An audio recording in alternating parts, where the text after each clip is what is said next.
Okay, you're here again. You came back. Today we're going to talk about sovereignty, the body, and the pressure to please. Hmm.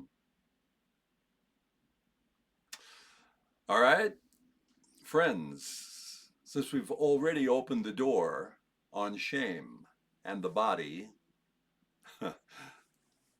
let's walk through this next one with the same dignity and clarity. Clarity. Earlier I talked about rectal health. Hemorrhoids, fissures, bleeding, the whole uncomfortable catalog that many people suffer with quietly, you know. And I showed you how gentle irrigation and good hygiene can help, all right? It can make a world of difference. And that was about care, not embarrassment. But now we need to talk about something that shows up in a lot of relationships and it deserves the same honesty and the same dignity. I'm talking about anal sex, specifically from the perspective of women who feel pressured, obligated, and emotionally cornered into participating in something that is physically painful or injurious to them. And my background with sex workers on the West Coast,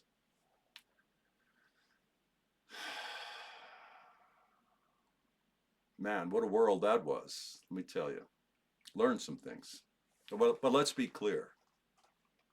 I'm not I'm not here as a psychologist or a medical specialist or someone who understands the body, on that on a medical level, on that level. But I'm here as someone who understands the body, understands shame, and understands sovereignty. And sovereignty matters here. You see, because the body is not designed for pressure based obligation. And the rectum and anal canal are delicate structures. They're part of your daily elimination system, a system that relies on your health every single day of your life. And when someone participates in sexual activity and sharing because they feel they have to, or because they're afraid of disappointing a partner, the body often responds with tension, fear, and pain. And pain in this area is not trivial. It can lead to fissures, chronic irritation, bleeding, and long-term discomfort. This isn't about morality. It's about anatomy and self-respect. Okay? Let's view it from that angle just for a minute here. Sovereignty means that you don't sacrifice your body to keep the peace. A sovereign person does not hand over their physical well-being to someone else's desire. Not because desire is wrong, not because sexuality is shameful, but because your body is not a bargaining chip. If something hurts, if something injures you, if something leaves you feeling diminished or pressured, that's not your body speaking with absolute authority. No. And your body is not lying to you. No, no. I use the term sharing, sexual sharing.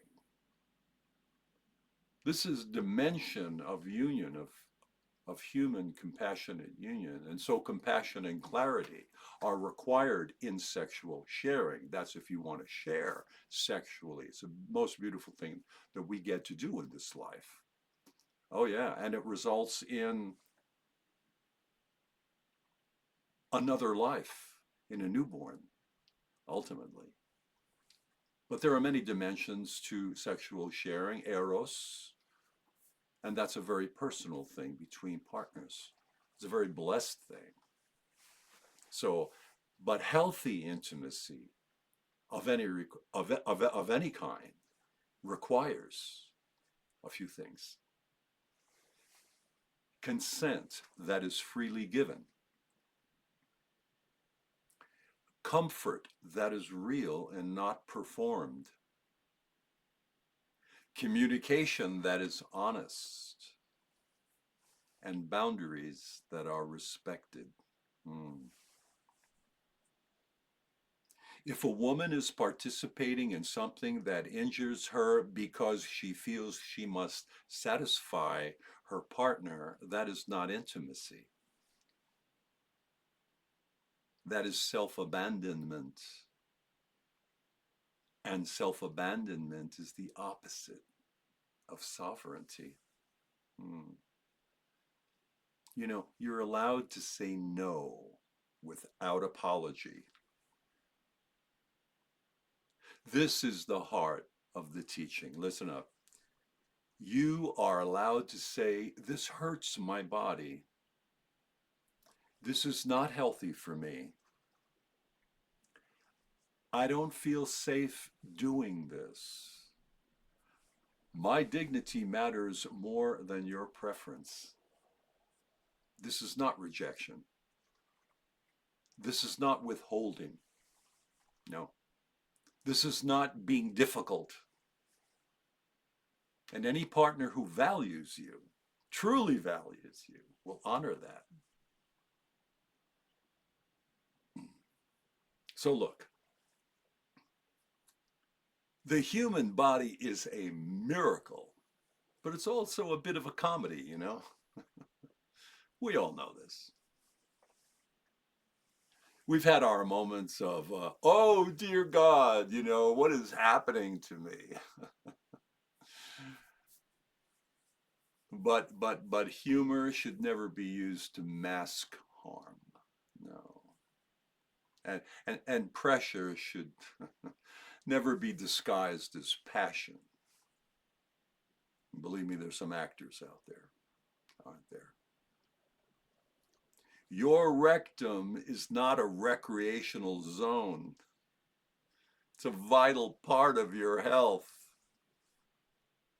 And if you choose to involve it in sexual activity, that choice must come from comfort, clarity, and genuine desire, not fear, not obligation, not shame. So let's close with this. So yeah, we've talked about irrigation, hygiene, healing, and now we're talking about sovereignty, boundaries, and the body's right to be safe.